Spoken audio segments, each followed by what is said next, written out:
gallery, that's fucking right.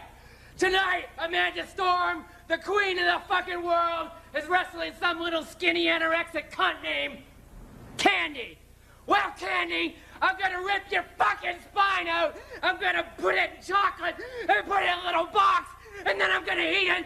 And then I'm gonna suck on your fucking tits till all the blood comes out. And then I'm gonna rape you and make you have my fucking undead children. Cause I'm gonna kill you. Ah! Ah! Ah!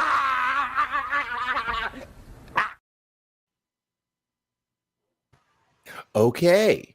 And welcome, folks, to Wrestling Outlet. I hope everybody's doing good. Sorry, my dogs are barking in the background. I am Boxman, and across from me, that's sexy man. He is...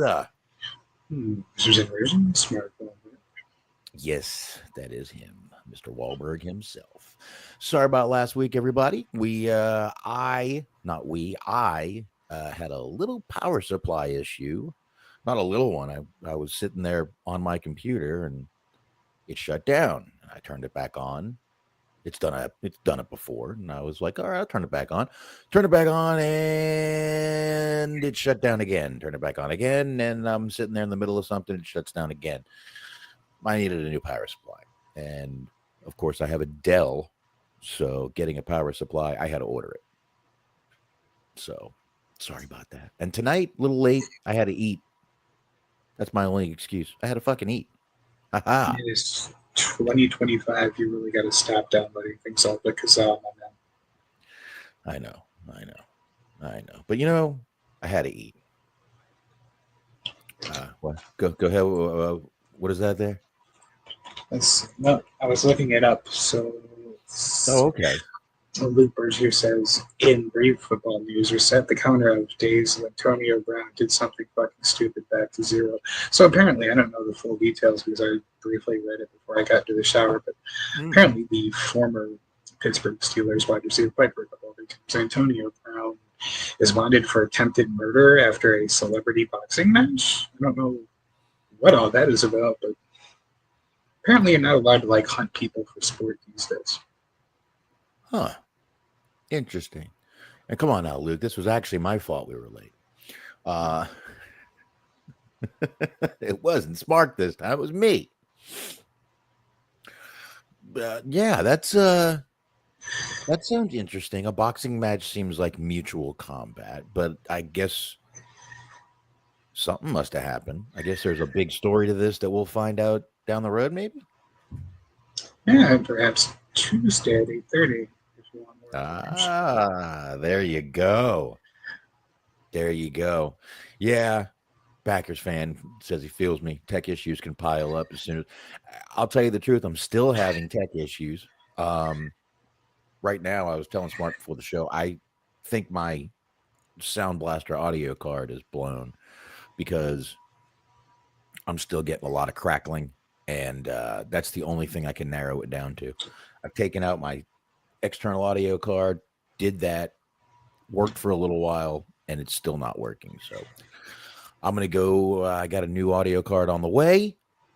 The only thing I can't do, like I was telling Smart, the only thing I can't do is control his volume with my mixer. Everything else is fine. So I know it's not the mixer problem, but I just changed the setting of playback, and at least you guys can hear us and we can get something done for you guys tonight, because it's been a couple weeks and I'm kind of getting a little antsy just talking to everybody. So have you tested, you're saying you're having some sound issues too, have you tested everything? Have you listened to videos or music or anything? Oh yeah, I have. I even had Windows. I had them remote accessing my computer a few weeks ago, and they couldn't fix it. Good. Interesting. No, I was just making sure that you could hear everything. No, I went, and if it's on the Sound Blaster setting, it comes out crackly, almost underwater. The sound's cutting out. The only thing I've narrowed it down to, like I said, I cut out my external. I switched the cords, thinking maybe it's the cords, not the cords. And I even tried these cords on something else, one by one. They all worked fine. So it's not the cords, it's not the mixer. It's got to be the Sound Blaster sound card. It's the only thing I can think of. No, I didn't call Windows. I went directly from the Luke. Did not call Windows. I went directly from the troubleshooting to a chat, like the Windows troubleshooting for sound, for audio, and then went from there to a chat. And from the Windows chat, he remote accessed my computer, and I literally sat there for 5 minutes watching him do everything I had already tried. So I even reinstalled Windows that same day. So I don't know, but I needed to reinstall Windows anyway. My computer had like 20. Oh, I've done, dude, like I said, I've done malware, but I reinstalled Windows. There's no malware left in my computer. I wiped my drive. I had to. I had like 30 gigs left on a 200 terabyte drive. No, a 2 terabyte drive. So I don't know what was taking up all that room. So now I've got tons of room on my drive again. No, 200 gigabytes. I have a 200 gigabyte drive. That's what I've got. So I guess would it be safe to say that you just basically had an avalanche of tech issues? It's an avalanche! Snow filled the air, buries everything. Time to be scared, you better be. Yes, I do actually. And they are very annoying. It's just, it's tedious. It's annoying because you want to fix the motherfuckers. You try to fix the motherfuckers, but you just can't do it. And yeah, I was watching videos on my phone on YouTube trying to fix it. I was doing everything I could trying to fix it. And it just didn't fucking work. Just didn't work. Nothing I can do. So I went with start getting new stuff. Like I said, the power supply, I thought that might have been my audio issues because that was one of the things it said, bad power. I was hoping that would fix it. So I got a new audio card on the way. Both things have been, relatively inexpensive. So I'm not that worried about it. But, you guys get us to 100 subscribers here. I'll make you pay for it. Why did that sound like a threat? No. Like, I know what you meant by make you pay for it. That sounded like make you pay. You'll suffer. I'll make you pay for it. I'll make you famous. Why are we so little? Why are we? There we go. I don't like being little. Just don't like it. So yeah, we since we did not get to talk about Ron Killings and Carlito, we will be talking about them just a little bit. Well, sort of. I mean, Ron Killings, whatever. We'll talk about it when we get there. But before we get into fired and rehired, Mark, and of like when we were gone. I know it's great. We have an update. We can talk about the firing and the rehiring. It's perfect. We actually, we kind of, because we all would have been bitching and complaining about them firing them, and now we don't have to do that. So, but before we get into wrestling, something happened today. I'm a little excited. Wow, Luke really just came in, fucking blew his load and left. All right, dude. Okay, have a good one, man. I mean, he offered you half-hearted tech support advice. He did, and I appreciate it. But something really great happened today, and I'm kind of excited for 2027 now. Mel Brooks and Amazon Prime are making, actually Amazon and MGM Studios are making another Spaceballs movie. Spaceballs 2 is finally happening. And folks, they've got Bill Pullman coming back as Lone Star, Dark Helmet himself, Rick Moranis coming out of retirement. And they're going to have a new girl come in. They're going to have Kiki Palmer from the show One of Those Days. I love the first one.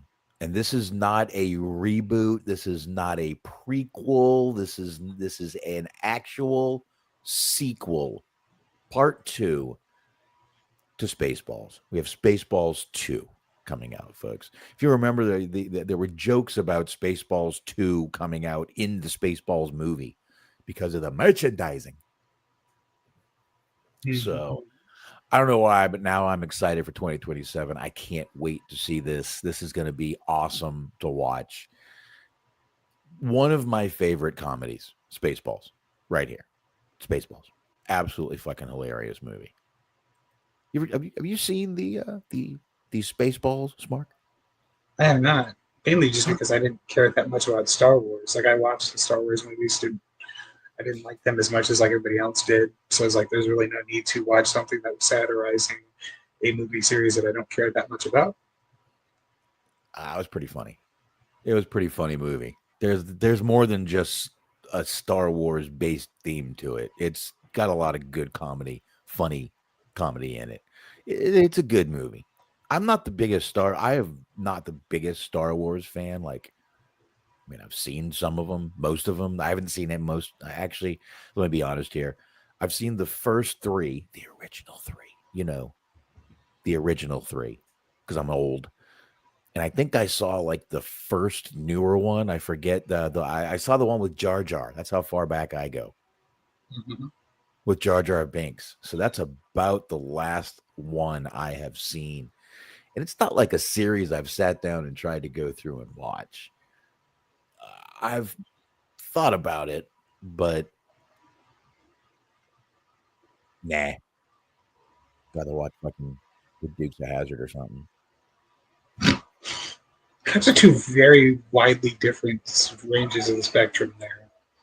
It's not really something that's adjacent. It's like, well, I could watch Star Wars or I could watch YouTube videos for 2 hours. It's like, okay, all right.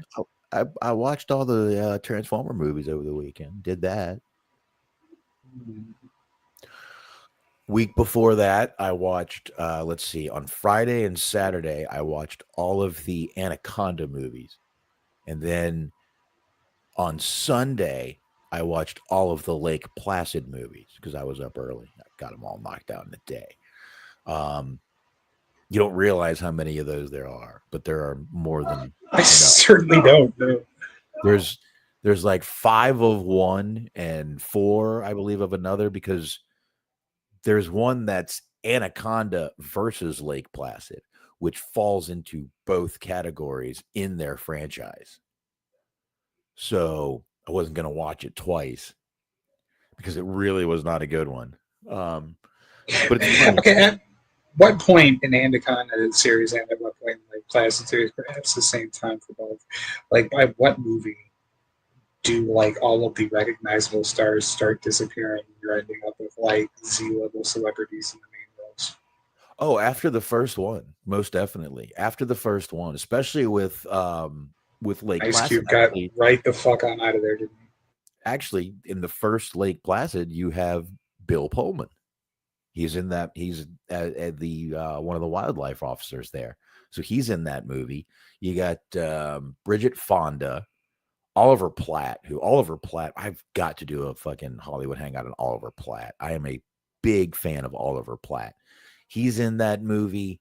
And then once you start getting to the after ones, I mean, I think Vincent D'Onofrio makes an appearance in one of them. Oh no, that's Jurassic Park. Sorry, Jurassic Park. But I watched all those this weekend, but they get pretty bad. Jurassic Park's at least kept a lot of the same stars around, but the Anacondas and Lake Placids, no, they got bad. And Anaconda, after the first one, it was pretty much shite. You had Ice Cube, J-Lo, John Voight, all those great actors, F. Murray Abrams, and then I forget who was even in the second one. I can look it up real quick if you really want me to. Anaconda 2. Let's see. It was in 2004. And you've got Johnny Mesner. Now, I know who he is, but you probably don't. He's been in a bunch of those Bruce Willis movies that I've talked about. He's in a ton of them. Cadiz Strickland, Matthew Mardson. You see where I'm going here? And it just gets worse. Just gets worse. You probably haven't heard of any of those.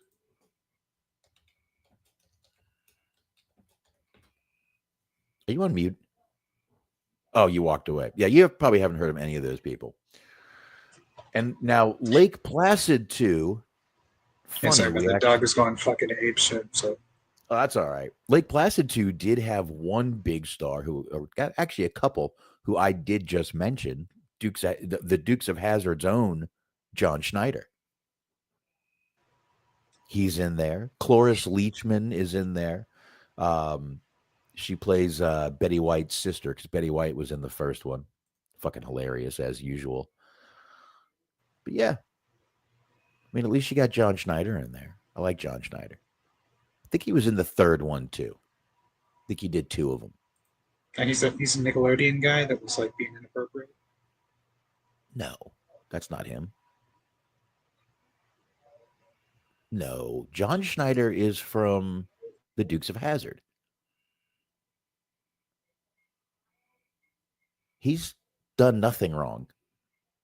Don't you fuck with John Schneider or Tom Wopat of the Dukes of Hazzard. We'll fucking fight. I will fucking come to Tennessee and fuck you up myself, bitch. Okay. Oh, my. I mean, it's okay to get a little rough, I suppose, but you know. Sorry, didn't mean. Sorry. I take my Dukes of Hazzard seriously. But yeah. No, it wasn't him. That guy's name was Dan Schneider. That was the joke. Dan Schneider. Yes, I was doing Dan Schneider. I'm like doing a bit without knowing what the bit was really, so that kind of didn't go well for anybody. No. I mean, you're right with the last name, though. You were right with the last name. That was good. That was good. That was his brother. They all know each other. But anyway, I am excited to see Spaceballs 2, and I hope you all are too in 2027. Hopefully, maybe Smark will watch the first one before, No. I would comment. What I'm not happy about is apparently they're doing another Naked Gun with fucking Leslie Nielsen. Not hyped about that. No. He's the dead guy. Liam Neeson is who you're talking about. No, Liam. Goddamn, that one was genuine. I meant Leslie Nielsen is the original one. The original guy. Liam Neeson, who I meant to mention, was the one that's going to fuck it all up. I'm going to watch it because Liam Neeson has only done one other comedy that I know of, and that's the Seth MacFarlane movie.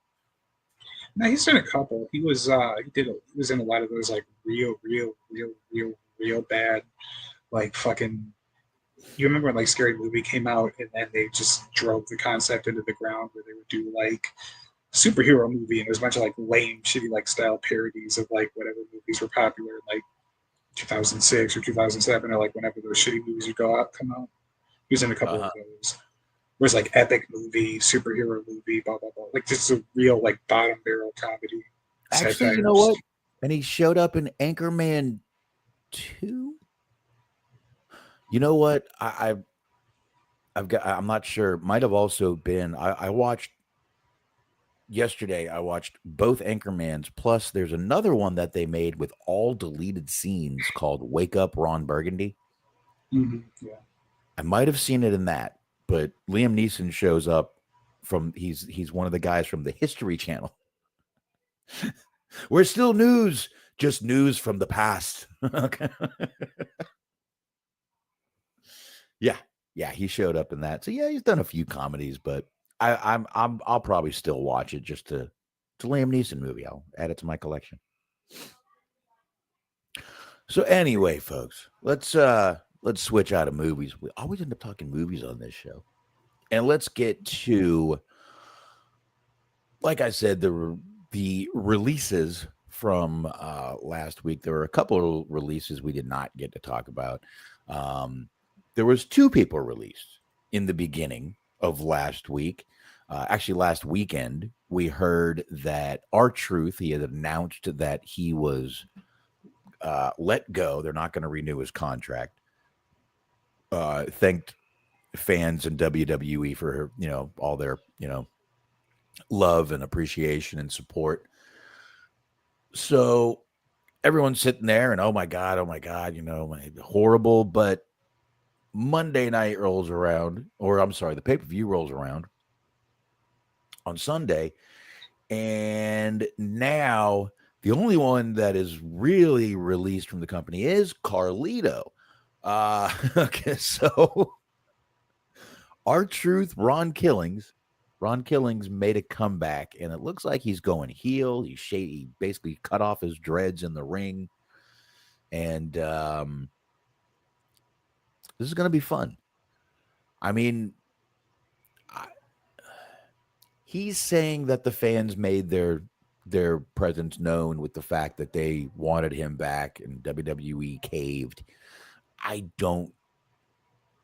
That could be true, and if it is, that's good. That's great, but I don't know. But I'm much happier to see R-Truth back. He was more than just comedy. It is so hard to find a guy who can deliver like Ron Killings can, like R-Truth did. It really is, because everything he did, he put 150%. And you know what? We saw it. We watched him do it. Every time he was out there. If he was supposed to be funny, that motherfucker was funny every goddamn time. So, I mean, he made Brock Lesnar break in the ring. He made Brock Lesnar laugh. Who the fuck can do that? Yeah, what I thought was interesting was like they were reporting everywhere that he had got released. He put out their Twitter and they reported that he got not necessarily released. They didn't renew his contract, and he came out in the pay-per-view the Monday in the day. And Alvarez was saying that he had actually gotten released for real, and they brought him back in response to like fan response. Everybody was chanting like on SmackDown on Raw, like truth, we want truth, etc., etc. And then Triple H was basically implying that it was a work. And Alvarez was like, well, if it was a work, why didn't you report it on your, why didn't you mention it on TV? It's like, what the fuck are you talking about? Why would they mention somebody being released on TV? That's the quickest, most surefire way for it to seem like a work, is if you announce it on TV. Yeah. But they never announced fights on TV. It didn't make any sense. And even Triple H, I mean, even Ron Killings went on and said it wasn't a work on X. So, but I got to ask you something, Smark. You see all this love and support, and there were 2 guys released. How do you think this poor guy feels?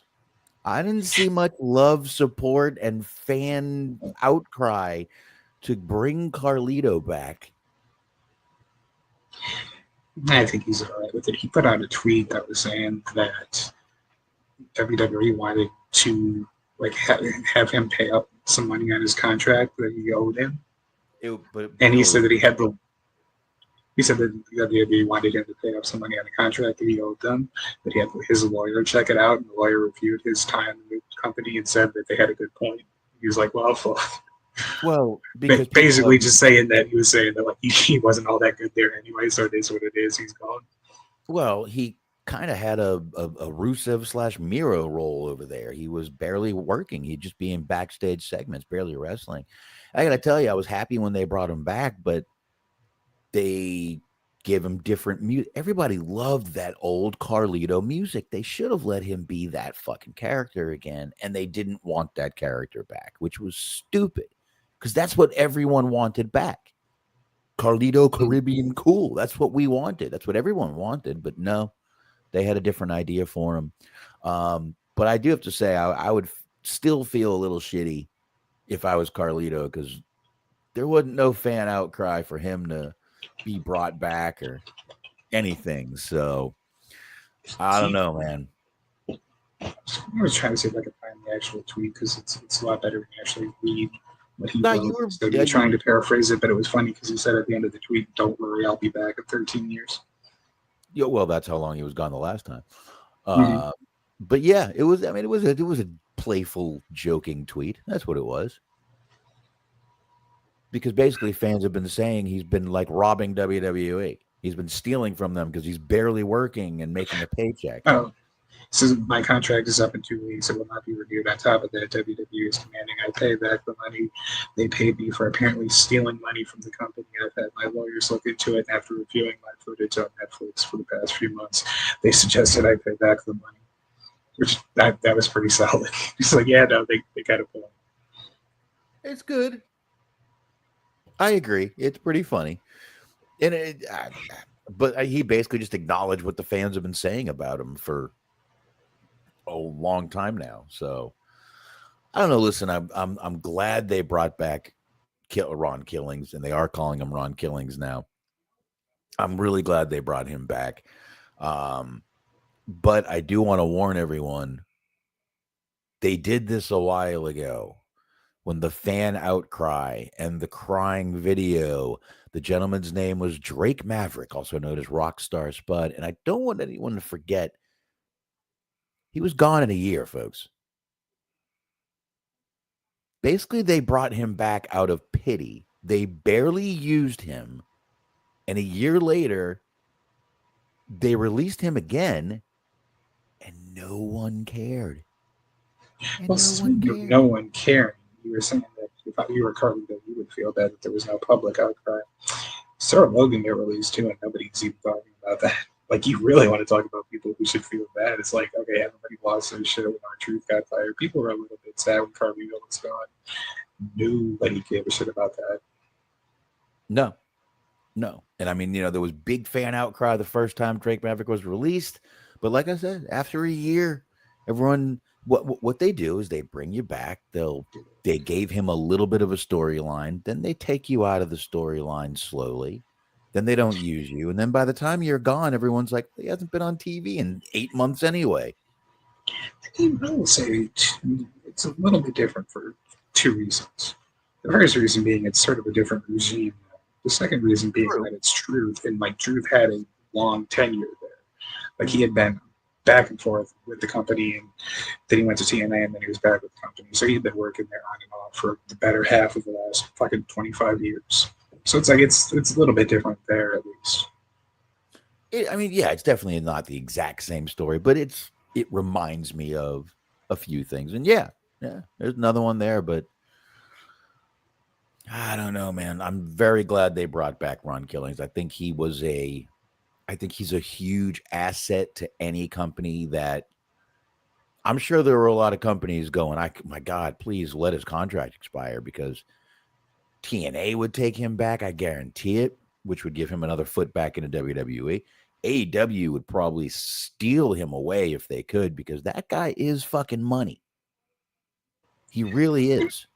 Somebody brought that up on Twitter, I think, the other day, and it's like, I guess it's not necessarily anything illegal, but it just seems shady and kind of underhanded the way they've been doing things. Because, like, they'll fire motherfuckers, TNA will pick them up, and then they'll use them. So it's like they technically don't have to pay them, but still get to use them. Oh yeah, literally. That's exactly. I mean, yeah. I think what one of the girls just ended up over there. Was it Dakota Kai? Just ended up over there at TNA, I think. No, I forget who it was. Alicia Fox has been there, but she's been there for a minute. Dana Brooke went over there. Yeah, and yeah, it's a weird situation they've got going on there. You're right. They can still use them. TNA pays them, and WWE's got free use of them. There you go. It's like Pornhub.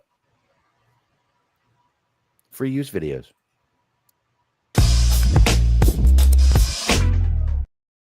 And she was a lot of fun to have on the road. Oh, God, that sounds like we fucked the shit out of her. He looks so weird, Maven. Okay, but let's be fair, though. He always has. Like, that's nothing new. It's not like he's aging poorly. He's always just had a rather, like, unusual look to him. Looks like he has white makeup on or something. I don't know. It's weird. Like when Dave Chappelle tries to, like, does the white face. Eddie Murphy did it too. Hey, fair enough. But yeah, I'm happy to see I'm happy to see Ron Killing's back, and I guess we'll see. I got a feeling Carlito will end up doing something. Don't know what, but we'll figure that one out later. So we'll see what happens. Now, to take a different turn, the son of Paul Orndorff, so Paul Orndorff Jr., was arrested after a high-speed chase in Georgia. Now, we all remember Paul Orndorff, great physique, good-looking guy. Well, here's his son. Okay, so I'm telling myself I hadn't gone through the news you sent me yet. And when I saw that this photo was available, like just looking at it at a glance, I thought that was Orton. I thought Orton got popped for something we were going to mention, something that he had did in the past. It does look a little bit like a angry, oh God, I got to I'm going to lose my life, Randy Orton. It does. We've got Randy Orton on him. There you go. Temu Randy Orton. So this happened in Peachtree City, Georgia. The son of late professional wrestling icon Paul Orndorff, known in the ring as Mr. Wonderful, was arrested Thursday. Now, this was a few weeks ago, folks. This is, let's see, when did this article come out? This article came out June 2nd, so this was May 29th, I believe all this went down. May 29th is when all this went down. Now, he was arrested and not only had a little skirmish with a cop, but also a police canine. They did send the canine in after him after he was not complying with officers. Now, this is actually not June. This is Paul Orndorff III. He is a convicted felon facing multiple felony charges, fleeing law enforcement, possession of methamphetamines. Also, he had a handgun in the glove compartment. A convicted felon is not allowed to have a handgun, folks. That might actually be the worst of the charges, believe it or not. So this all happened on the afternoon of May 29th. Police received word that Orndorff was wanted on multiple charges and may have been armed with stolen firearms. They attempted to stop him. He refused to pull over, speeding through a busy shopping center parking lot, reaching speeds over 100 miles an hour. And once again, the last time they took him down in 2019, it was almost the same picture, and they had to send in the canine again after the guy. So he has bad luck with not only police officers, but canine officers also. This is a crazy story. Yikes, to say the least. Fleeing is bad enough. The methamphetamines doesn't say how much he had, so I don't know if that's misdemeanor or felony. But convicted felon owning a gun, and if the gun is stolen, they can really, especially in Georgia, they are going to go after you for that. Mm-hmm. So we'll see if we get any updates on this story, but I was reading the story and I'm like, maybe we should bring this one up because it's just such a fucked up story. And my God, just if they tell you to stop, I know you don't want to go to jail, but my God, you're risking your life, dude. Well, I mean, my dogs are barking. Jesus, they even hear them. My canines are ready to go get them. You might be in your backyard. You might need to grab your legal guns. I do. I have legal firearms, but I got dogs. I don't even think I would need mine. There you go. I do have two big dogs. One's pit bull mix, so she'll do the job. She'll do the job. And I did find out that my that little Rose, that little one that I bring in here with me most of the time, that little dog, she actually has pit bull in her too, believe it or not. So it's way down there. It's like 12%, but we call her our mini pit bull now. That's what when people ask what we have. We say, "Oh, we have a mini pit bull."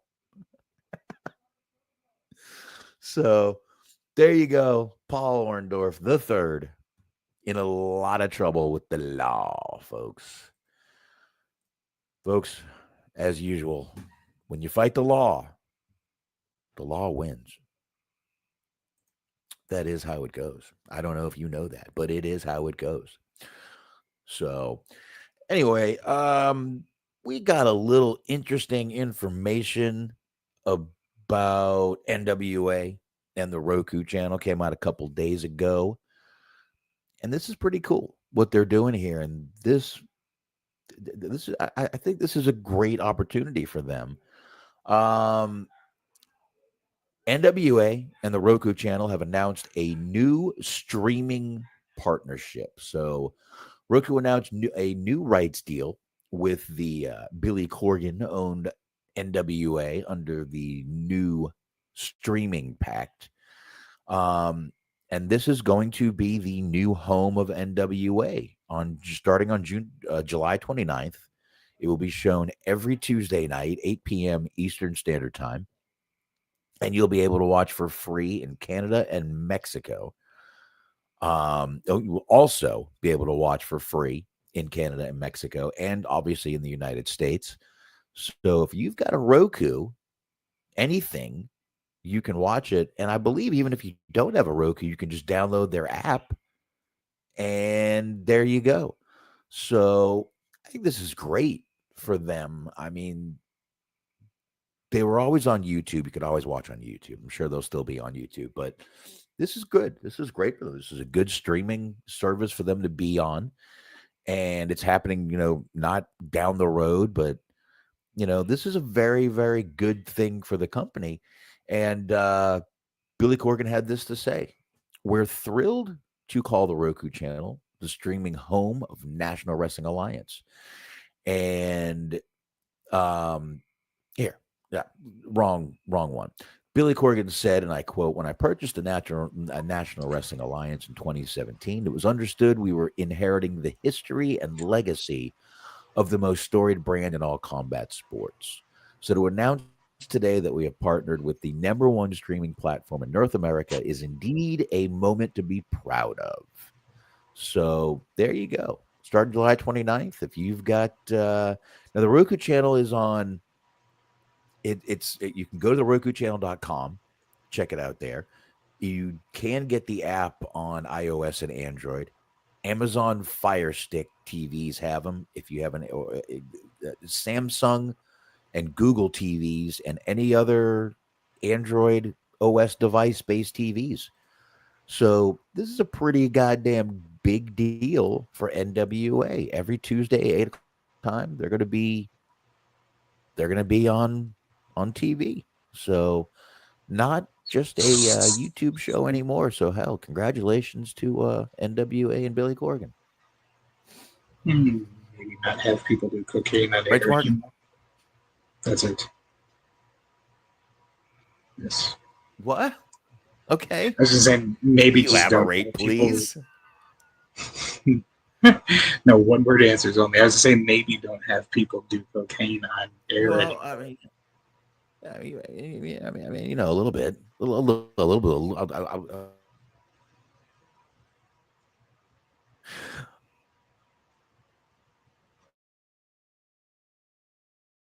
I think both of us locked up there for a second. Mayhaps. Let's see. You better? Better You worse, back? worse, better. You there? I think I exist. I don't know if that was you or. Yeah, I'm good. I just don't know if that was you or me. No way of knowing. Oh, there you go. Yeah. You're back. I've got shitty internet. We've had some bad storms out here. I didn't have power most of the morning. So, but yeah, there you go. NWA on the Roku channel. So if you've got any of those platforms, which it's pretty, you probably do. So it'll be good to go on there. Go watch you some NWA power. Kind of wonder, like, people were kind of slamming on that because of the whole, like, the cocaine on the pay-per-view thing, and they ended up losing the deal with the CW. But I wonder if that wouldn't have happened, if they would have had cut the deal with the CW, or if when NXT became available to them, it wouldn't have mattered I don't know, because the deal with CW supposedly was going away, and then CW said it wasn't a problem. And then I don't know, maybe it was. I don't know. I don't know whatever happened with that CW deal. I guess it fell through. Maybe that was the reason, and no one wanted to come out and publicly say it. Well, last time we were talking about it was that they were going to be on CW TV proper, and then it became CW app, and then I guess it just nothing else happened, or it didn't happen at all. Yeah, I don't know what went on with that, but this is announced. This is a I think this is a pretty big deal for them. I think this could potentially. I mean, this is basically a TV deal for them. I mean, sort of. Yeah, I mean, it's a streaming TV deal for them. Because I mean, anything that I guess gives them more visibility, we'll see what happens with it. But in order to get the Roku channel, you need the internet. And if you have the internet, you can watch YouTube. And if you can watch YouTube, you can watch them. So it's you're kind of moving laterally maybe. But I mean, we'll see. Well, yeah, but I mean, they can do a lot more on the Roku channel, and anybody can watch YouTube. But I mean, a lot of people already watch this. I mean, they have movies, they have live TV, they have. I mean, WWE could go to YouTube too, but they're on Netflix. I think they actually do have a Roku channel TV show that I don't know if they're still making episodes for it, but they used to have one for sure. For a WWE did? Mm-hmm. Let me see. Yeah. Well, they have a thing called WWE Next Gen, which is a Roku Originals docu-series. That is on there. Something called WWE Slam City, which looks like it's a cartoon. It was a cartoon. Yeah, I used to be on the network. It was that dumb shit where they were promoted endlessly on Raw. It's you ever wonder what happened if Sheamus was a construction worker? It's no. Yeah, you got the biography, the Legends biography on here, Rivals, Most Wanted Treasures. So there are a few, not a lot, but there's a few WWE shows on here. But I don't know. It says Raw, but that is not that looks like a cooking show to me. It is. It's about a Dublin restaurant called Raw. It's a movie, not a cooking show. It's a drama. No, it's a TV series. It's a TV drama. That's what that is. So yeah, they do have a few things on there. But all right. So this is fun, folks. This is a good one. Just yesterday, this was announced that former WWE and some TNA wrestlers are set for an upcoming reboot of the American Gladiators. Now, here's the original Gladiators right here in this picture. But yeah, this is a reboot coming up, and you're probably like, well, what the hell? What's that? We've already had one of these. We did. But some familiar faces are going to be joining The Miz, who is going to be the host of the show, like former Rick Boogs is going to be probably one of the gladiators, as also former TNA wrestler Jesse Goddard. You remember him? Me? I believe that's the guy who Zima Ion at the time broke his neck. Mm-hmm. I believe that's who it was. He was in a thing called, what was the name of that? Progressive Wrestling or something like that.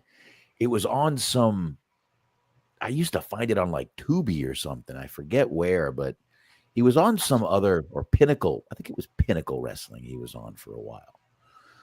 I do know that there's a promotion called Progress, so you're probably right the first time.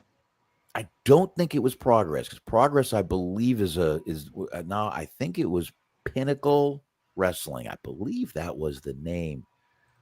Let me see here. I mean, Pinnacle I haven't. Wrestling. No, it wasn't.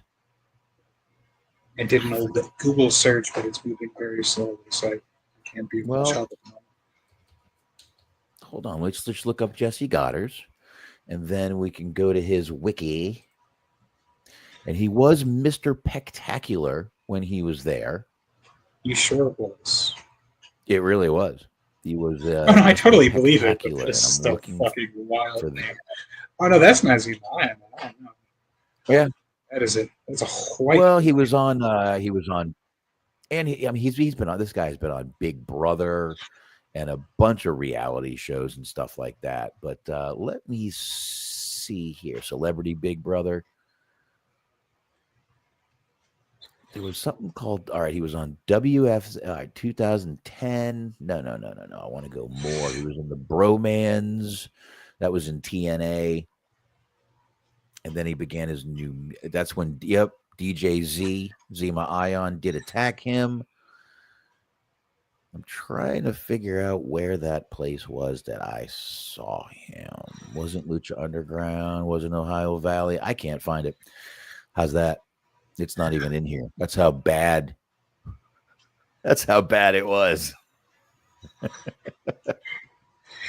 Yeah, he was on TNA at the time when I didn't watch TNA because I'm reading this and I remember people talking about it because apparently he was an on-screen boyfriend of Tara and Kay Victoria. And I remember people talking about how bad it was, but I don't remember actually watching it myself. But he does seem like somebody who is tailor-made to be on American Gladiators because he loves reality television and he has a lot of muscles. But he's not a good actor seemingly. So this is probably about perfect destination for him. Yeah, might as well, got the if you got the physique, might as well go here. And so this is again a revival of the 1989 series. This show actually debuted in the UK. I have all 7 seasons of the original. I don't remember this at all. He was apparently in fucking Lucha Underground. That is wild. Goddard's made his Lucha Underground debut with a special guest appearance as Mr. Pectacular. I hope he was killed instantly. Taking part in the Aztec Warfare match on season 4 premiere. I don't remember that at all. He wasn't there, but for that one episode, I believe it was not a lot. But yeah, this is though. I don't remember that. They only said he was there for one episode, so whatever. But I watched the entire series. I do not remember that shit happening at all. Yeah, I don't really remember it either. But I think by season 4, I wasn't watching every episode. But season 4 was when they had Dario Cueto was supposed to be gone, and they had a fake chairman or general manager, whatever you want to call it, guy running Lucha Underground, but it was still just the same actor, but just in different wig and cosmetics and shit, which is all very strange. And they tried to make it more bright and colorful, which was a big miss. Yeah, I think I remember that. But like I said, I wasn't religiously watching it at that point for some reason. I don't know why. I just fell out of watching it. But it kind of fell off. That was last year for a reason. I loved the first 3 seasons, but by the time season 4 hit, it was kind of blah. But that's going to be pretty cool. We'll see what happens with the American Gladiators. By the by, if WWE bought fucking AAA, they need to just go ahead and reboot that shit or make that shit available somewhere because without getting it illegally, I have no idea where the fuck one can find that. Because it used to be on Tubi for a while, and they took that shit off. Right, but not that you would acquire it illegally, Smark. No, not at all. No, never. Pretty sure I could buy the bootlegs DVDs from Conan himself. He's probably out here fucking hawking it. Oh, probably. Yeah. I'm sure there's some bootlegs out there. He's just running them down. But yeah, that's gonna be pretty cool. Have you ever seen the American Gladiators? Any of them? I mean, kind of to have been around in the 90s, it was almost inescapable for a period of time there. I have seen some of it. Like, they were in the big fucking hamster wheel thing. They do the jousting thing where they're up in the air. Like, I don't know, it was all right. Like, it was good for the time, but I don't really see why they keep bringing it back. Like, it doesn't really seem like it's something that could capture the minds of, people nowadays anyway. Yeah, they brought it back once, and I remember Matt Morgan was, former TNA WWE guy. Matt Morgan was a gladiator, and there was one guy coming out, and he looked right in the camera and just went, "I'm gonna kill you," and I'm like, I think that might be a little much. I think that might be a little much for a TV show. And literally, I believe it changed out. They barely used him after that. So was Matt Morgan that said that, or is it somebody else? It was Matt Morgan. Okay. And he was great he's a giant guy anyway. He was perfect as one of those American Gladiator guys. But yeah, this was a show I used to sit down and watch as a kid with my father on Saturday mornings. Dude, it was fucking crazy big for a minute. There was an episode of The Simpsons where Milhouse's mom was dating an American Gladiator. I think they had the actual American Gladiator show up and do some voice lines. They had a video game for the Genesis. It was big for a minute there. It was. I think it was even hosted by some fucking former football player, if I remember correctly. The first one, I think, I gotta tell you, I think Mike Adamle might have been one of the hosts. Dude, it might have been, yeah, which still former football player of a sort, not highly decorated, but yeah, let me see. Presented by Joe Theismann. That's what I was thinking. Joe Theismann, Larry Zonka. Yeah, those are both football players. There you go. Yeah, and Mike Adamle was one of the guys on there. Todd Christensen. Yep, like you said, Larry Zonka. Nitro ended up being one of the hosts for one of them. They rebooted it in 2008. And Hulk Hogan and Layla Ali, that's the one that Matt Morgan was on. I don't think they're going to be getting Hulk Hogan again. Well, you never know if they need ratings. I don't think they will be. But did you hear one of the latest Hogan lies? I wish I would have thought too. I forget where I even saw it, but there was a clip that I saw online the other day that he was giving an interview. And he said that in 1974, The Undertaker tombstoned him on concrete in one of their matches, which is fucking wild because at the time, The Undertaker was 9 years old. So Hogan was wrestling a child. The child then went and whooped his ass crazy style. Hey, Kenny Omega wrestled a 9-year-old girl. I don't want to hear your shit right now, okay? And I think Hogan wasn't even in the business yet either for another 3 years. This is the most. I feel at this point he knows what he's doing and he's just purposely making shit up to entertain himself. We have got to find a Hogan lies drop. That's what I saw it as. It was marketed as the Hogan lie of the week. Some show is doing it. God bless you for thinking ahead of that because that's. You could do months upon months, years upon years of Hogan lie of the week, and you'd always have fresh material. And he keeps doing it. At some point, I can't wait till it's coming. It's coming where he's just going to start inserting himself into shit that happened that's famous in wrestling, but he was not a part of. Which is oh yeah, I remember, brother. New Jack threw me off the scaffold, and I said I can't feel my legs, dude. And he said you won't need them, brother. Then you threw me off and I bounced off the rope. His name was Eric Kulas, dude, and he said that he had experience and he didn't. He said he wanted to get color, and I said, I'll help you out with that, brother. Then I remembered I had a knife in my pocket, a little 3-inch blade. Okay. I said, Vince, I don't know if those harnesses is gonna hold me, brother. I'm putting on some mass. And he said, it'll be fine, dude. Just get up there. So I jumped off the scaffold right onto Steve Blackman. And yeah, it was amazing. No, that wasn't Shane. No. I did it before Shane. I showed him how to do the move, and then he did it. That's how it was. But anyway, fucking Hogan. Speaking of television, two guys are developing. I mean, we've had a couple Amazon shows, got to have a Netflix show. So there is a new television show in development called Tuesday Night Titans. Not obviously we remember the old show, Tuesday Night Titans. I don't know. Most of us, some of us remember it.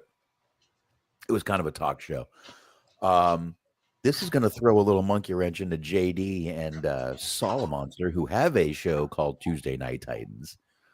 So I don't know what's going to happen there. They're probably not going to be able to use that name much longer. But a gentleman named Michael Notarile, I don't even know how to say that name. But he's totally sounds like a fake name that like Norton put in the chat. Claimed that it probably check out his videos. It probably is.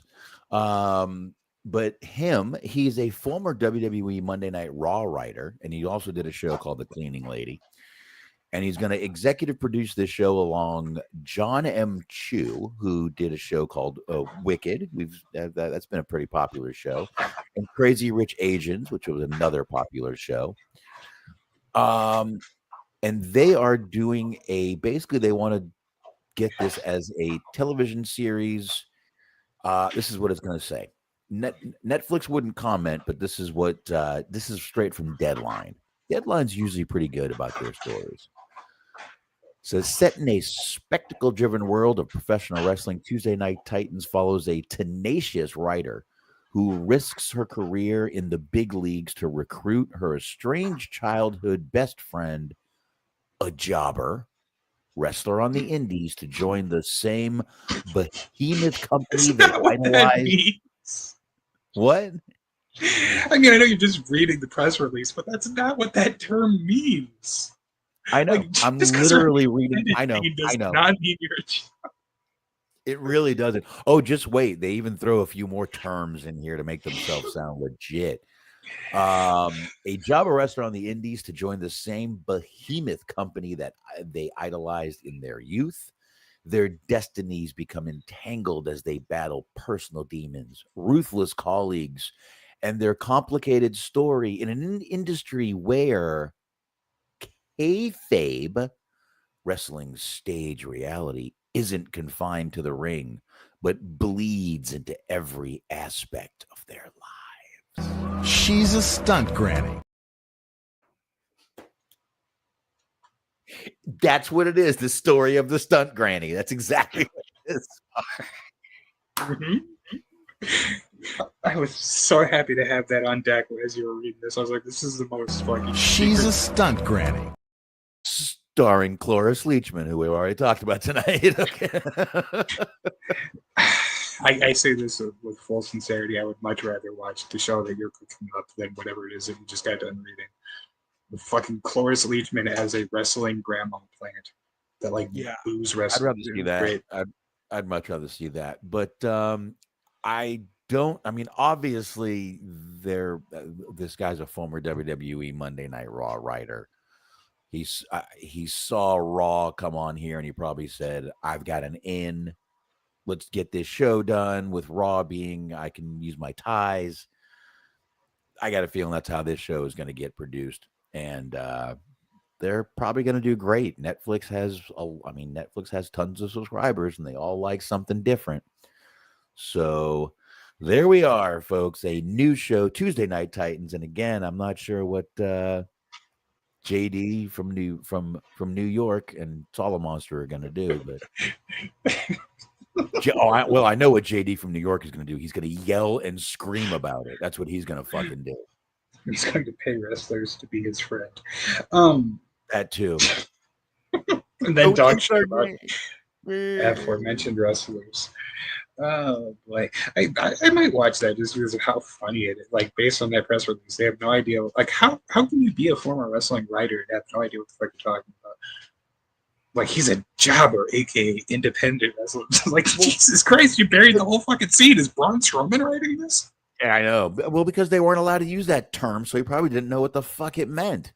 I just like the idea that all independent wrestlers are jobbers. But you ain't shit, Nick Gage. Go Yeah. fuck yourself. Literally. And again, a jobber wrestler on the indies. That is inadvertently the biggest fucking dig on the independent wrestling scene in the world. Like, Jim Cornette's got to be so mad that he didn't think of that. Yeah, probably. And this is the second deadline article. I used the deadline for Bill Pullman and the Spaceballs 2 article. I usually don't pull deadline articles, but I thought this was hilarious, and I was hoping you would catch that jobber thing. That is so like I'm not even purposely trying to be negative just to be negative, or I think it'd be funny to be negative or whatever. I can't. Who is this for? Like, I can't imagine. Like, if you're a wrestling fan, I feel like you don't want to watch it unless you want to watch it to laugh at it. And then if you're not a wrestling fan, I don't think you want a soap opera type series based on a male soap opera that you're not interested in the first. But like, this seems so very strange. Oh, this is going to be one of those. It's going to be very over dramatic. I'm sure this is going to be a housewife drama. I'm not sure what else to call it, and I'm not being mean by saying that. I have no problem with the housewives out there. Good for you. Y'all kick ass. No, it reminds me of, like, and it's hard to say just based on the press release, but like it kind of has the same vibes of, like, you remember back in the day when they used to do a lot of like made for TV movies. Like, it seems like it's kind of got that energy of like a fucking Tuesday night. You've got nothing to air. It's the middle of the summer. Like, throw on a made for TV movie. It just killed some time. And like, also the other thing is, like, historically, these things haven't worked. Like, Young Rock kind of didn't work. Heels kind of didn't work. Like, I liked Heels, but like it's over after what, like 3 or 4 seasons. Like, it just hasn't worked. Yeah, Glow was on Netflix too, and that lasted like 3 seasons. What? So like, that's 3 different shows in the span of like 5 years where it hasn't worked. But to be fair, I'll be a slight devil's advocate on this one. Raw wasn't on at that time. They didn't have a big wrestling presence. Now they have, not arguably, they have the largest wrestling company on their network now. Network, on their service now. So I'm sure I don't want to say I'm sure. I would think that okay, now we've got the wrestling fans. So now we try some of these shows out. Maybe Heels would have worked now. You never know. It might have, because now they've got those wrestling fans on their show, on their service. It may have done better. I'm sure they're thinking, now we've got the wrestling fans hooked into Netflix. They know what's going on. Maybe now this could be their trial. Let's see if it works. But if this is going to be a crazy drama, you're not going to pick up the dudes, who watch wrestling, especially your casual fans. Not going to pick them up. This is going to be probably, I don't know. We'll keep an eye out for it. But I mean, Netflix has nothing to lose. They'll dump a bunch of money in it. They'll give you 10 episodes. And if it doesn't fucking work, who gives a fuck? They stop the show and they leave it there, and you still make money off of it because somebody will watch it. So, I mean, Netflix is known for this. They've had a bunch of shows tank. They don't care. They keep dishing money out. So I feel like basically this is a big victory for like people that do wrestling YouTube that like make fun of bad wrestling related shows. Like, if you're fucking, yes, exactly. Salivating. It's a win for us. It's a win for the good guys. Ooh, that's us. Ooh. All right. I got one more here. One more quick little story we can talk about here. And speaking of, we were talking about media rights earlier. This is I'm not sure what's going to happen here, but there's a lot of things that could happen here. So we've got Tony Khan, of course. Love that Every picture. There's not a single picture that's ever been taken of him where he looks like a normal human. No, he doesn't. I haven't even put up one banner tonight. I am just not with it tonight, folks. I am sorry. rushed in here. But here we go. Put one out right now. Here we go. There we go. Now I feel like I've done my show tonight. Warner Brothers, just a few days ago, 3 days ago, Warner Brothers Discovery announced there's going to be a company split. Warner Brothers Discovery will be splitting into two separate companies by the middle of next year, 2026, with its properties being dispersed among network programming and streaming. So they're going to split into two separate companies. Now, this could leave AEW in a possibly tricky situation, possibly not. So we all know last year we talked about the media rights deal with AEW and Warner Brothers Discovery and all that shit. We know Collision didn't get renewed. We know that. But what's happening here is they announced on Monday they're going to split its two companies into, or split the one company into two separate companies. They're going to have basically Warner Brothers Streaming and Warner Brothers Studios, led by Warner Brothers Discovery CEO David Zaslav. I don't know how to say that name either. While the CFO Gunnar Weidenfels, the fuck, can't y'all have fucking last name? These are AI generated names. They will oversee the global networks as its next CEO and president. And it's obviously there's a few things that could, what's notable is the streaming studios and the streaming and studios will consist of Warner Brothers Television, the Motion Picture Group, DC Studios, HBO, and HBO Max, which is why it might not fuck with AEW since they're already streaming on Max. This might even explain why the Max deal got put through so quick and abruptly. So it's going to include the TV and film libraries. Global networks, on the other hand, will house brands like TNT Sports, CNN, Bleacher Report, and other entities that Discovery Plus, the streaming service, will also fall under this. So even though they're splitting companies, it's not as bad as it seems. And to be honest with you, AEW might actually not be in the Meltzer was saying that they could be in bad shape because of this. I don't think they will. They're already on Max, so it's not the worst thing in the world, and they're still keeping all their TV stuff. They're just splitting companies. So I'm not sure this is going to be anything big at all, but it might actually be a plus for AEW in the long run. We'll just have to see. There's really nothing we can do but figure out what is going to happen. But definitely something going down over here. So this, like I said, this is not looking to happen till the middle of 2026. So I would not worry about AEW at all right now. Yeah, it's true. Trunoy says just keep producing content is also Cheese's position on having kids. My man likes to fuck. So I think the thing about that though, with the Warner Brothers thing and TBS, TNT, all of that, is that like they lost out on the NBA, or I guess they didn't try to attempt to renegotiate their deal with the NBA or whatever. So they're losing the NBA, so they need more live sports or sports adjacent content. Right. So that should benefit AEW a little bit. Anyways, I believe they also have a deal in place with the NHL, and so that's something. But that should help AEW a little bit anyway in terms of how solid their deal is with Warner Brothers Discovery. So they should be all right. Yeah, that shouldn't be too bad.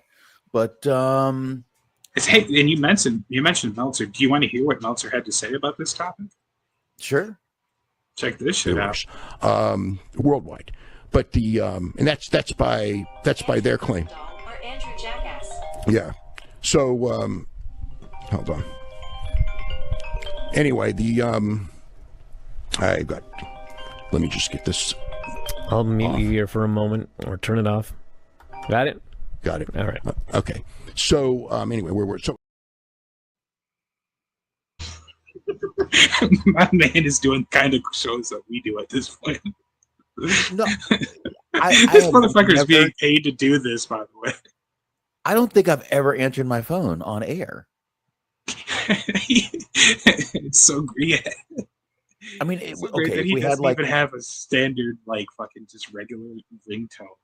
He has, like, answer your phone jackass that's playing at blaringly loud volumes. And he's, like, right in the middle of recording a show that he does for a living, by the way. By the way, can't put his my phone on vibrate. My phone is on vibrate. See the little red? It's on vibrate. Mm-hmm.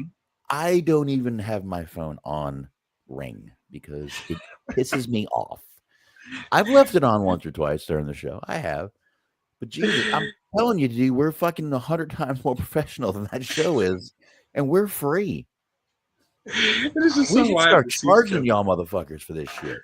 It is just so wild to see that shit, though. But just like watching Meltzer just become like fucking a dementia patient is wild.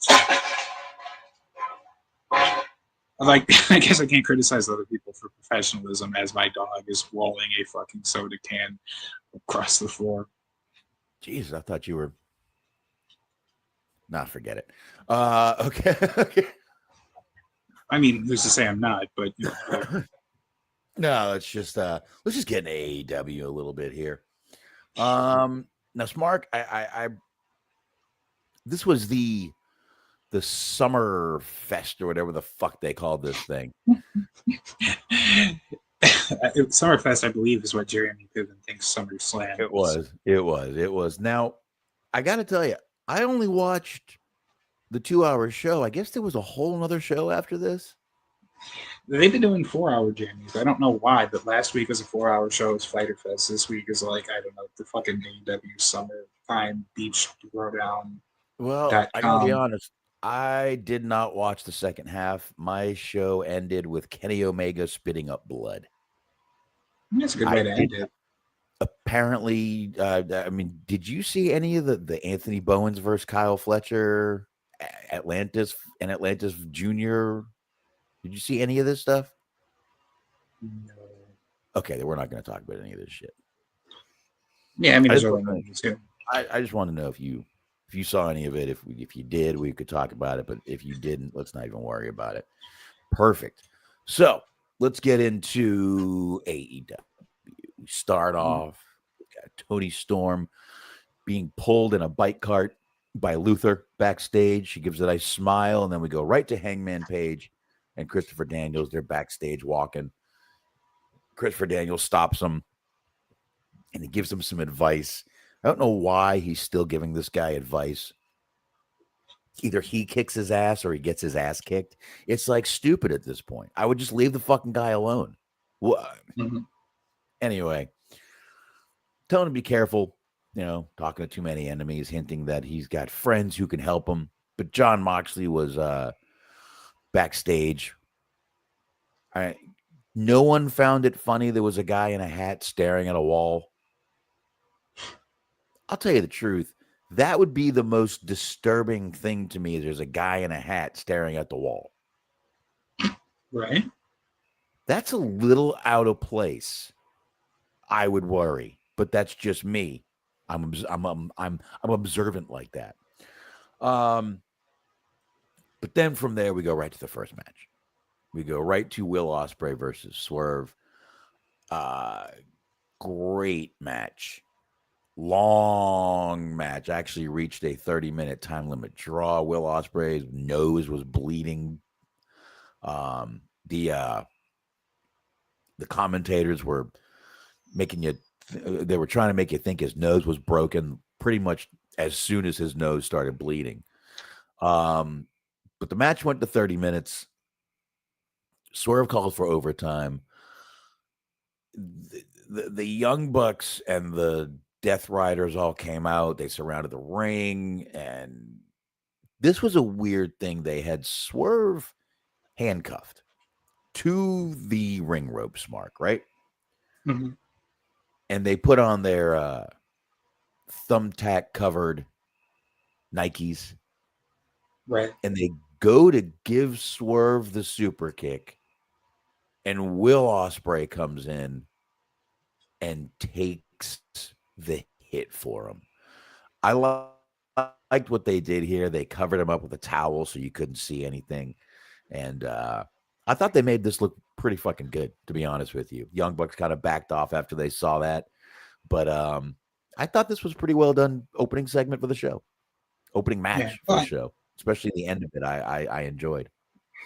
The whole thing is Ospreay's trying to get Swerve to help Hangman because they need all hands on deck in order for Hangman to get the belt off Moxley, because the Death Riders are like the biggest threat to the sanctity of wrestling that there is, even though they lose like pretty much every match that isn't a Moxley title defense. So like it doesn't really make sense, but that's the story they're telling. Yeah, it is. Doesn't completely make sense, but what does anymore? After that, we had Okada. He was backstage with Renee, looking good as usual. Don Callis interrupts. He's questioning why Okada was facing Kenny Omega and not Kyle Fletcher. Basically, Okada just said, "Shut up, bitch." Until the Callis family appeared, but after that, we get. It'd be wild if he just broke character, just went like super inside, just like I don't know. He looks like a fake Randy Orton. I really don't waste my time. I only have so many matches left. I don't even know who the fuck that guy is. Really, I've seen him once or twice in catering, but I'm not really trying to do business with him. Oh, catering! I love catering. Mm-hmm. We had the Hurt Syndicate. They attacked Commander. We saw footage from earlier in the day being showed where they did that. And they removed his mask, of course. Commander was shown clutching his knee. That's about it on that. Well, Mascara Dorada showed up. He was announced as the replacement for Commander. So there you go. Then we had Mystico versus Blake Christian Smark. This was a pretty fun match. Mystico pulls out the win with a see, I was even going to give you a chance to play it because he did an avalanche Spanish fly. Yeah, well, and I mean, I appreciate the opportunity, but you got to imagine at Luke's time, it's already like 3 or 4 in the morning. So I figured he would have been well gone by now. I was going to give you the shot. I was going to. It's an avalanche! Snow filled the air, buries everything. Time to be scared. You better be aware. It's a nightmare. You better run away if you just can't. There you go. I gave you the opening. Mm-hmm. I appreciate it. Now, after the match, this is where it kind of got fun. We had the Hurt Syndicate come out. MJF was basically the one doing most of the talking, which is how it should go. And he's cutting a promo on Mystico. Challenges him to a match next week at Grand Slam Mexico, which is going to be cool. But I loved how they were kind of they were going back and forth. Mystico responded in Spanish. MVP translated for MJF. It was a insult towards his mother. And then MJF called him a sloppy Sin Cara. And I have to admit, I broke. I laughed my ass off at sloppy Sin Cara because we all know Sin Cara was already sloppy. So this is actually a pretty devastating insult when you think about it. Absolutely. But it did turn out to be a fucking pretty good match. While the Hurt Business while they were brawling with Mystico and everything, Hurt Syndicate was beating him down, tried to unmask him, and then next thing you know, Mike Bailey and Kevin Knight come out, which they named their team Jet Speed. Mm-hmm. There are some bad team names on this show. Jet Speed, The Ops. Well, But I mean, Jet Speed is basically just their nicknames blended together, so it's not terrible. I understand not digging it, but I mean, we're coming off the heels of fucking Pride and Powerful, or Proud and Powerful, fucking Swerve and Our Glory, like some of the worst names to ever exist. So it's like they've gotten at least slightly better. They might still be bad, but they're not like god awful like they used to. I think Jet Speed is one of the worst names ever to come into wrestling, but that's just me. Mascara Dorado ran down.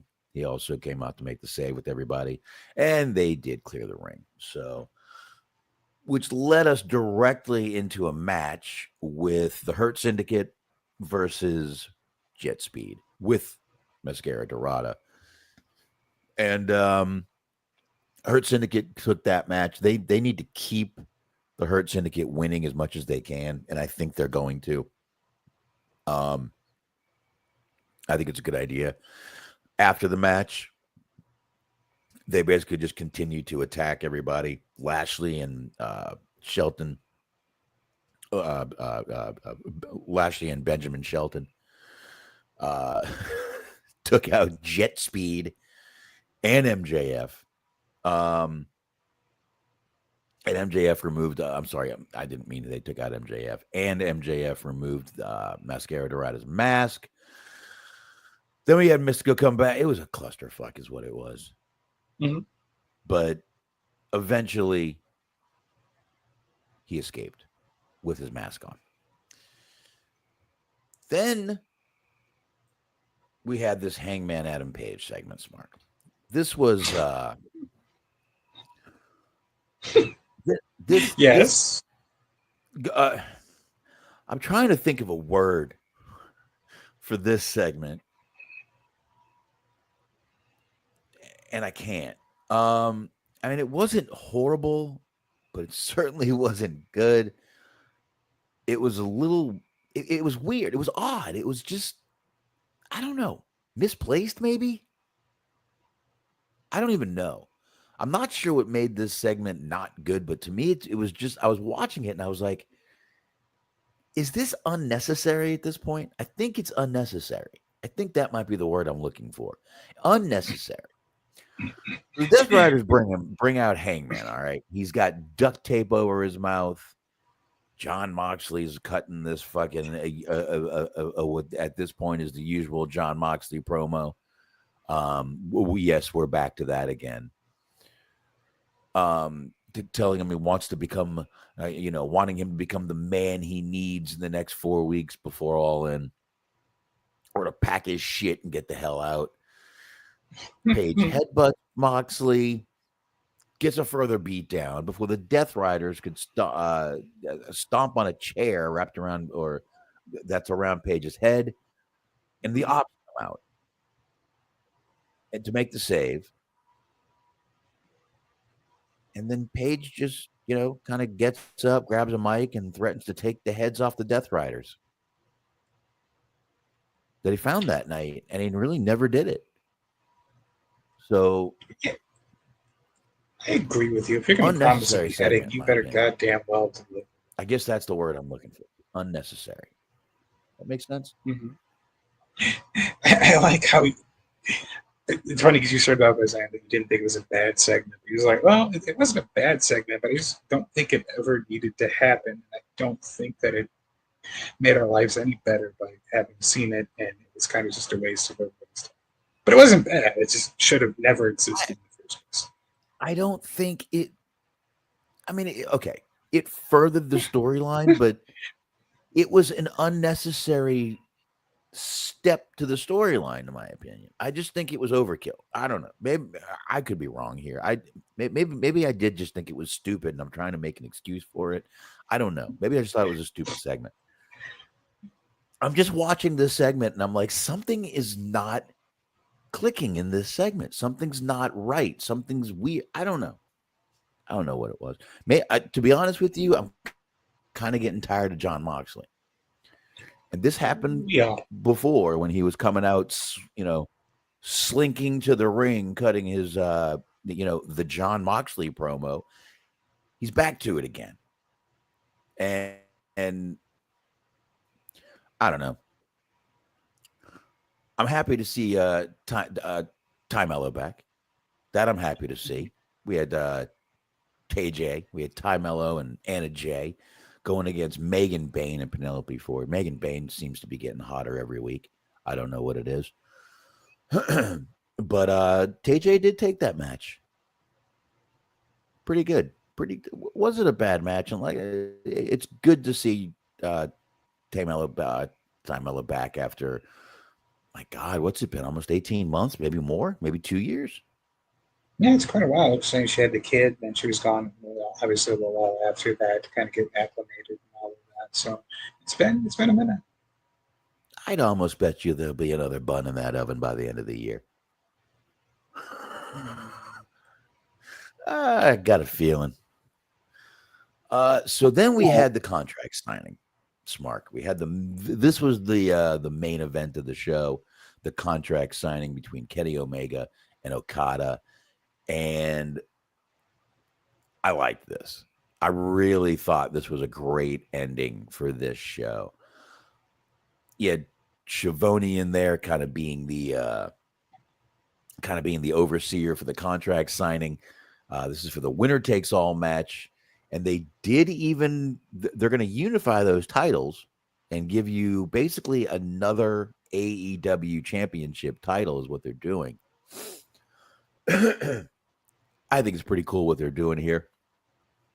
So they took the Intercontinental or the International and the Continental title. They're going to unify it to the AEW Unified Championship. And Okada signed, and then Omega spoke and kept speaking. Then Don Callis came out. Oh, I forgot earlier in the show we did get Okada and with Don Callis, and I did say that, but Don Callis did offer him a deal, and that's going to come into play right now. And, Omega was talking about, it's been 7 years since we've last been in the ring, Okada, blah, blah, blah. Don Callis comes out, and we find out that Okada did take the deal, and he attacks Kenny Omega, and damn, did Okada attack Kenny Omega. This is the Okada people have been saying they've been missing. They've been wanting. Okada's been turned into a little, just a fucking, just an on-screen joke, blah, blah, blah. Well, they kept bringing up the diverticulitis for Kenny Omega. And I know everyone's like, well, why don't they stop this already? It's been fixed. Diverticulitis doesn't get fixed after a surgery. You can have complications for years after that surgery. So I loved the way this played out. I loved Kenny Omega was spitting up gobs of blood. I don't give a fuck if it was fake blood, folks. He sold it well. It looked well, and it made sense. I mean, Okada was beating him up on the stretcher.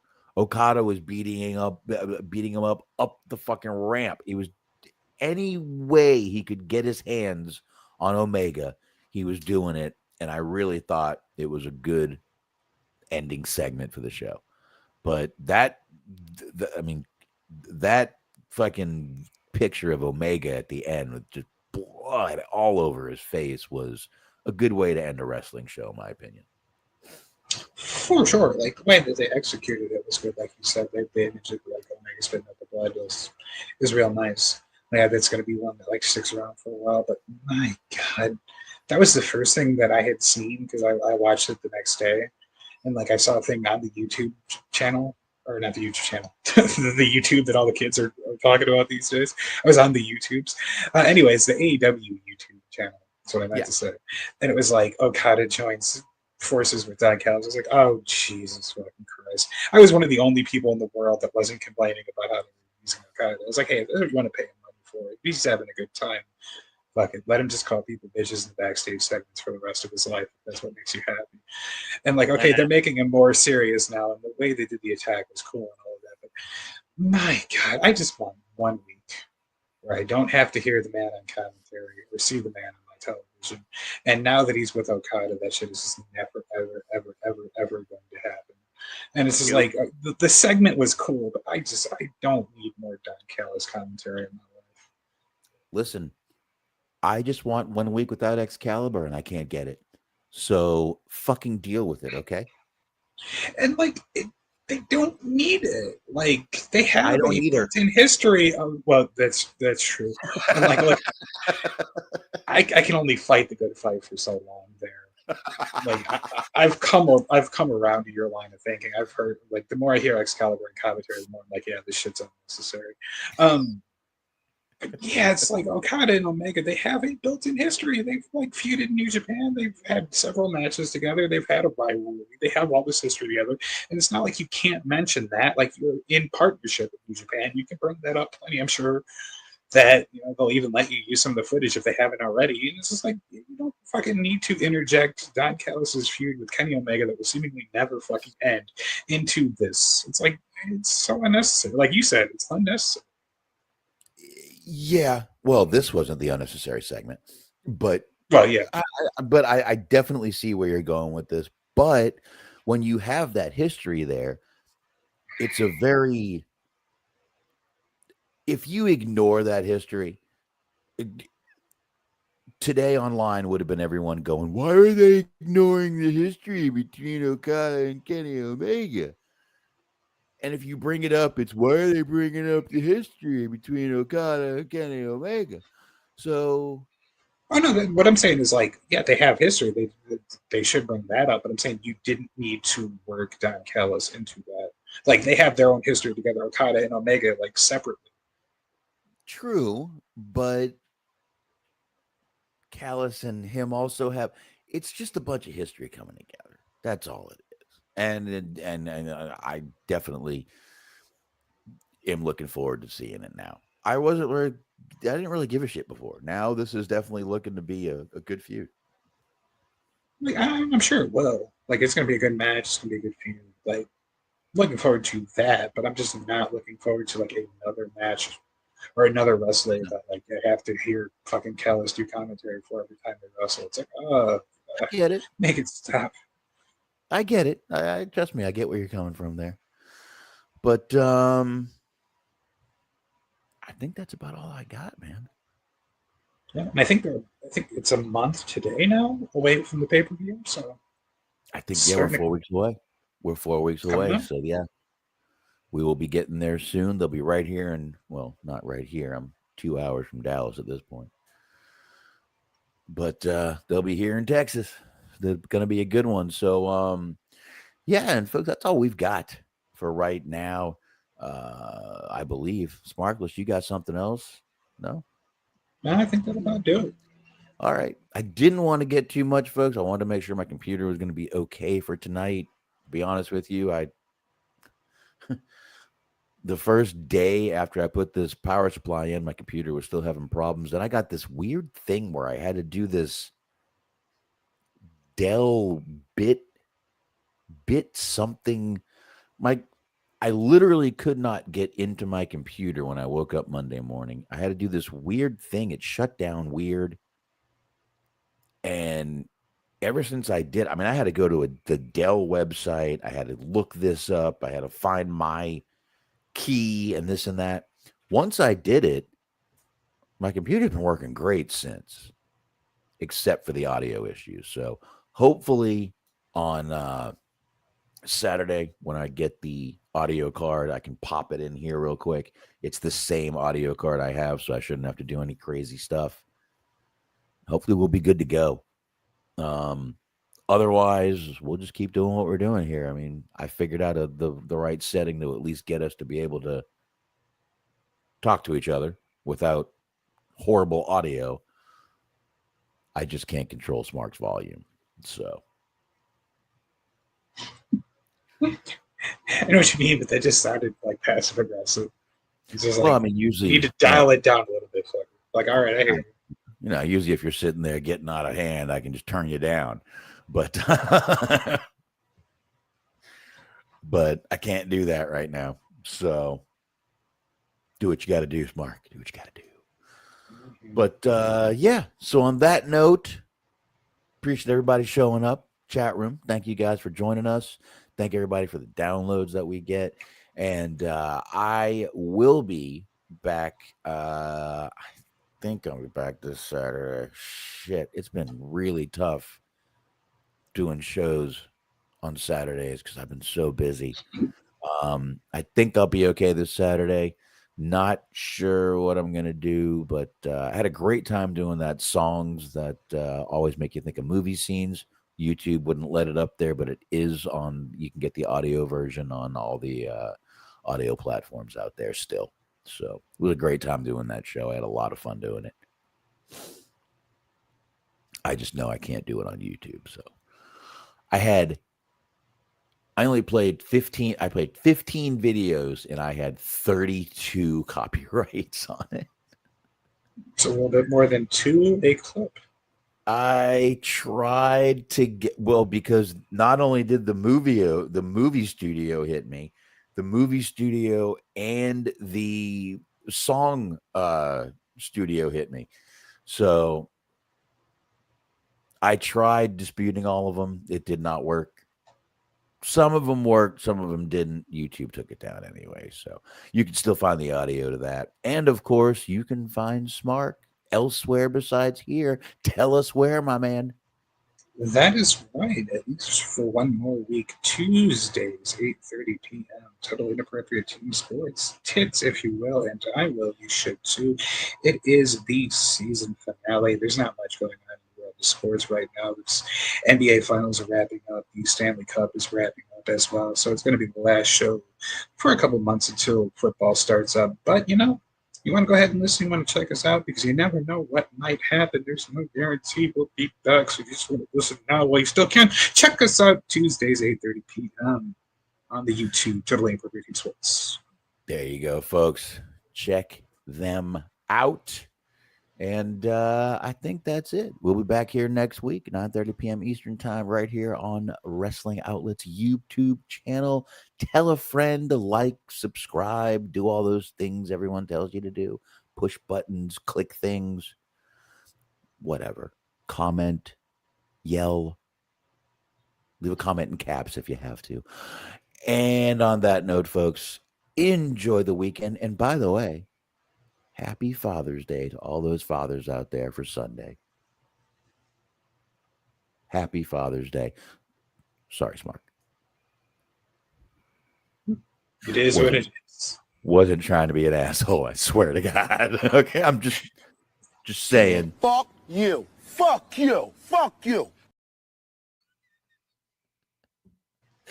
Y'all have a good one, folks. I'm going to get out of here before Smark comes to Texas and kicks my ass. See you guys.